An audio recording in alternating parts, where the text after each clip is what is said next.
మా ఛానల్స్ లో వ్యాపార ప్రకటనలు, ఇంటర్వ్యూల కొరకు మాకు వాట్సాప్ మెసేజ్ చేయండి 7799978978.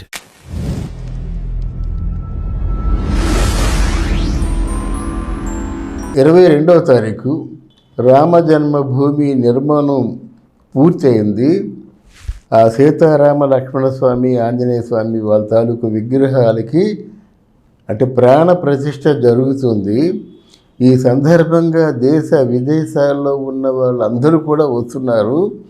ఈ అకేషన్ కోసం కొత్తగా 600 విమానాల్ని నడుపదలుచుకున్నారన్నమాట. ప్రయాణం సౌకర్యవంతంగా ఉండేలాగా.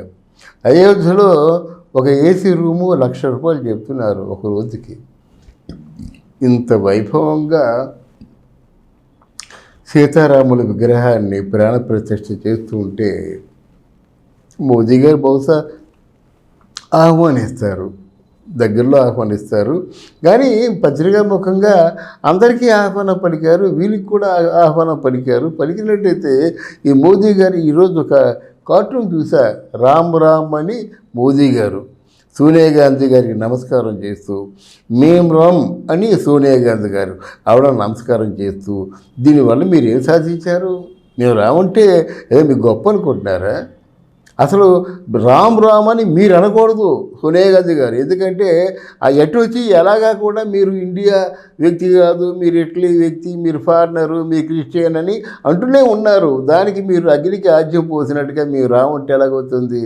మన సెక్యులర్ కంట్రీలో మతాతీతమైనటువంటి రాజ్యం మనది కనుక మతం గురించి మాట్లాడి ఇంకా మేము ఒక హైందవ సాంప్రదాయాలు అంటే హైందవుల మనోభావాల మీద దెబ్బతీసే విధంగా ప్రవర్తించకూడదు. సోనియా గాంధీ గారు ఆలోచించాలి.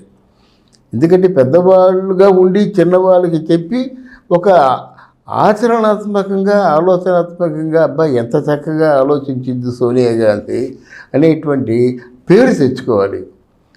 ఎప్పుడు వచ్చింది మీ సోనియా గాంధీ ఐరన్ లేడీ అంటే స్టీల్ లేడీ అని చెప్పారు? ఎప్పుడు వచ్చింది మీకు? మిమ్మల్ని ప్రధానమంత్రిగా ఉన్నప్పుడు నాకొద్దు ఈ ప్రధానమంత్రి పదవిని 2 చేతులు జోడించి మరొకరికి ఇవ్వండి అని ఎప్పుడైతే చెప్పారో అప్పుడు సోనియా గాంధీ పేరు మారుపోయింది, ఒక మెట్టెక్కారు. అలాగే తెలంగాణ రాష్ట్రం గురించి తన తాలూకు కాంగ్రెస్ పార్టీ తాలూకు స్థాయిని గురించి ఆలోచించకుండా ఇచ్చిన మాటకి కట్టుబడి ఉన్నటువంటి వ్యక్తిగా ఎప్పుడైతే సోనియా గాంధీ గారు కట్టుబడినప్పుడు కూడా తెలంగాణ ఇచ్చిన దాన్ని మీరు రాజకీయంగా మలుచుకోలేకపోయారు. తెలంగాణ ఇచ్చేసి దాక్కున్నట్టుంది, కానీ తెలంగాణ మేము ఇస్తాం అని జనాల ముందు ఒక అవేర్నెస్ని క్రియేట్ చేసి మీరు తెలంగాణ ఇచ్చినట్టయితే ఈరోజు ఎంతో వైభవంగా ఉండేది. తెలంగాణ ఇచ్చిన తర్వాత ఇక్కడ ఆంధ్రప్రదేశ్ పూర్తిగా మొండిదైపోయింది, దాని ప్రాణం లేదు. ఇప్పుడు ఆంధ్రప్రదేశ్ కోసం మీరు ఎప్పుడైనా పోట్లాడారా? పోట్లాడితే బాగుండేది, పోట్లాడలేదు. ఏదో ఎలక్షన్ దగ్గర పడగానే మీకు ఆంధ్రప్రదేశ్కేమో సపరేట్ స్టేట్కి ఇచ్చినటువంటి వనరులన్నీ ఇస్తామని మీరు అంటున్నారు. ఎంతకి ఇస్తారు మీరు? మీ పదవిలో ఉంటే ఇస్తారు, పదవిలో లేకపోతే ఎవరు ఇస్తారు? పోట్లాడాలంటే మన ఎవరు కాంగ్రెస్ పార్టీ ఏమైనా పోట్లాడడం కాదు, ఎవరైనా పోట్లాడచ్చు మంచి కోసం. అది ఇక్కడ సోనియా గాంధీ గారు చేస్తున్నటువంటి పొరపాట్లు ఇవి. ఎవరైనా చెప్తే బాగుంటుంది, చెప్పకపోతే చెప్పండి.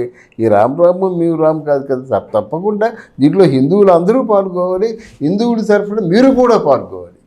ఆ పాల్గొకపోతే ఏమవుతుందంటే తప్పుకి హిందువులు అనుకుంటారన్నమాట, వాళ్ళు అంటారన్నమాట, చూసారా వాళ్ళు ఎంత కులపిచ్చు అంటే వాళ్ళ మత పిచ్చితో ఉన్నారు అంటారన్నమాట. మొత్తం మీ తాలూకు కుటుంబాన్ని క్రైస్తవులు చేసి పారేస్తారు. అలాగంటే క్రైస్తవులు కాని వాళ్ళు ఎవరు లేరు.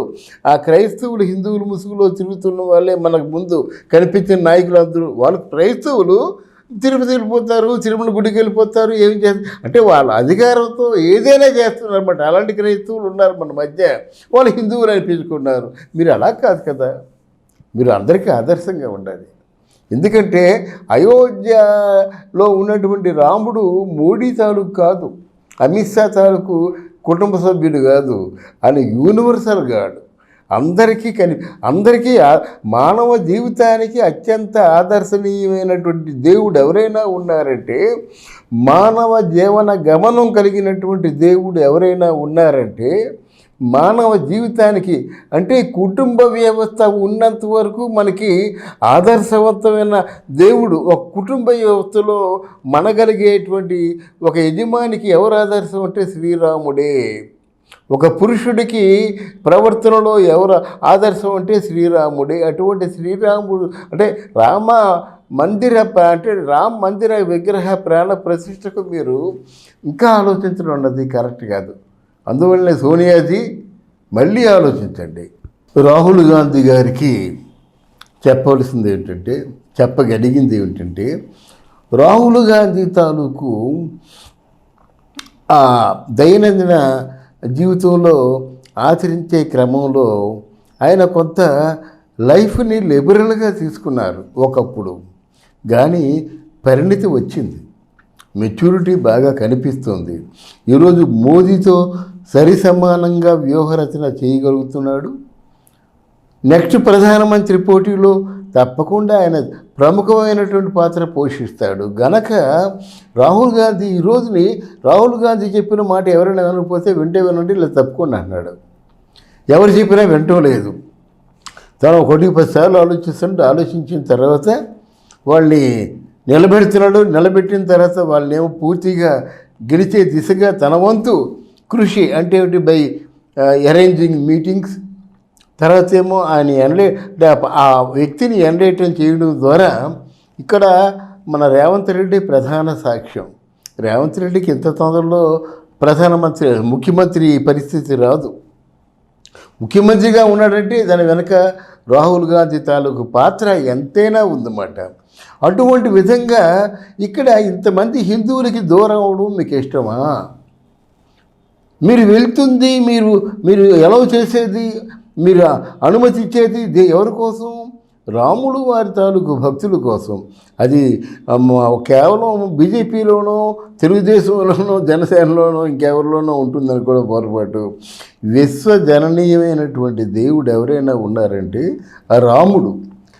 ఆ ప్రాణప్రతిష్ఠ చేస్తున్నారంటే ఆ వైభవాన్ని ప్రతి హిందువుడు చూద్దాం అంటే వసతులు ఉన్నటువంటి ప్రతి హిందువుడు కూడా చూడాలనుకుంటాడు. మళ్ళీ చూడలేడు ఆ ప్రాణప్రతిష్ఠని.